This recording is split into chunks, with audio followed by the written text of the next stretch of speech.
ওয়ানডের captaincy হারিয়েছেন, test captaincy নিজেই ছেড়ে দিয়েছেন। এবার টি-20 দল থেকে বাদ পড়লেন নাজমুল হোসেন শান্ত। সময়টা তার একদমই ভালো কাটছে না। শ্রীলঙ্কা সফরে যাবার আগে ওয়ানডের ক্যাপ্টেন্সি হারিয়েছেন, আসে নয়া টেস্ট ক্যাপ্টেন্সি নিজেই ছেড়ে দিয়েছেন। এবার টি-20 দল থেকে বাদ পড়লেন না জানিয়ে যার সময়টা তার একদমই ভালো কাটছে না। শ্রীলঙ্কা সফরে যাবার আগে বিসিবি থেকে ঘোষণা আসে নয়া ওয়ানডে কাপ্তান মেহেদী হাসান মিরাজ।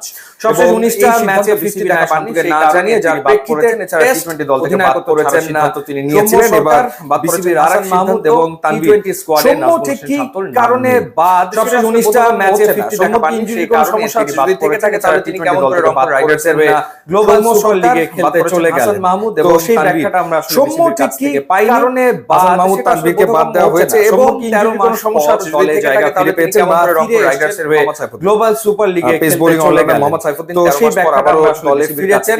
এছাড়া ওয়ানডে দলে ডাকে বাদ দেওয়া হয়েছে এবং দলেও ডাক পেয়েছেন নাইম শেখ জায়গা ফিরে পেয়েছেন ছিলেন ঘরোয়া আসরগুলোতে ঢাকা প্রিমিয়ার লিগ হোক বা pace bowling allrounder Mohammad Saifuddin 13 মাস পর আবার নাইম শেখের আসলে ডাক এছাড়া ওয়ানডে দলে ডাক ছিল যেটা সময়ের ব্যাপার মাত্র তিনি আসলে ডাক পেয়েছেন বা যেভাবে তিনি পারফর্ম করছিলেন ঘরোয়া স্কোয়াডগুলোতে ঢাকা প্রিমিয়ার লিগ হোক এবং তিনি না থাকার কারণে গ্লোবাল সুপার লিগ নাইম শেখের আসলে ডাক পাওয়াটা আমাদের বোধগম্য আসলে নয়। এটা সময়ের ব্যাপার মাত্র তিনি আসলে ডাক পেয়েছেন বা দলের অধিনায়ক লিটন কুমার দাস টি-20 স্কোয়াডের বিবেচনায় নেই এবং তিনি না থাকার কারণে গ্লোবাল সুপার লিগের আলী অনেক রয়েছেন শামীম হোসেন পাটোয়ারি আমাদের বোধগম্য আসলে নয়। যে দুটো টি-20 সিরিজ তিনি খেলেছেন আপনাদের জানাই দলের অধিনায়ক লিটন কুমার দাস পাকিস্তানের বিপক্ষে একটাতেও তিনি রান করতে পারেননি। তারপরে তাওহিদ হৃদয় রয়েছেন জাকের আলী হচ্ছে বিসিবি এর পর রয়েছেন যদিও যে দুটো টি-20 সিরিজ তিনি খেলেছেন এবং সংযুক্ত আরব মেহেদী হাসান মিরাজকে নিয়ে নির্বাচকরা তারা আসলে রান করতে পারেননি। তারপরে তার ফরম্যাটে আস্থা রেখেছে বিসিবি এর পর রয়েছেন এবং সেটা তারা আসলে মেহেদী হাসান মিরাজ বলেছেন এবং অল অফ এ সাডেন আসলে মেহেদী হাসান মিরাজকে নিয়ে নির্বাচকরা তারা আসলে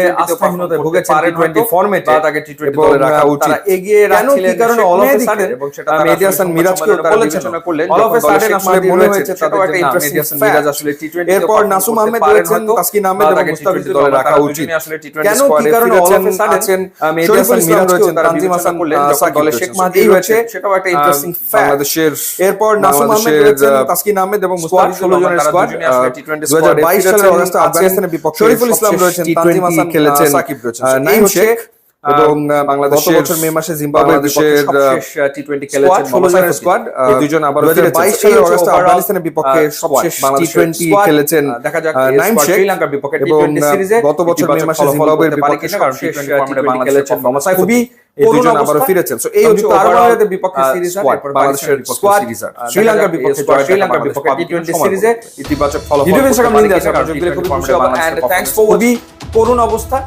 সংযুক্ত আরব আমিরাতের বিপক্ষে সিরিজ আর এরপর পাকিস্তানের বিপক্ষে সিরিজ আর শ্রীলঙ্কার বিপক্ষে জয়ের দেখা বাংলাদেশ পাবে কিনা সময় বলে। ইউটিউব ইনস্টাগ্রাম লিংক আছে আপনারা যদি খুবই খুশি হবেন এন্ড থ্যাঙ্কস ফর ওয়াচিং।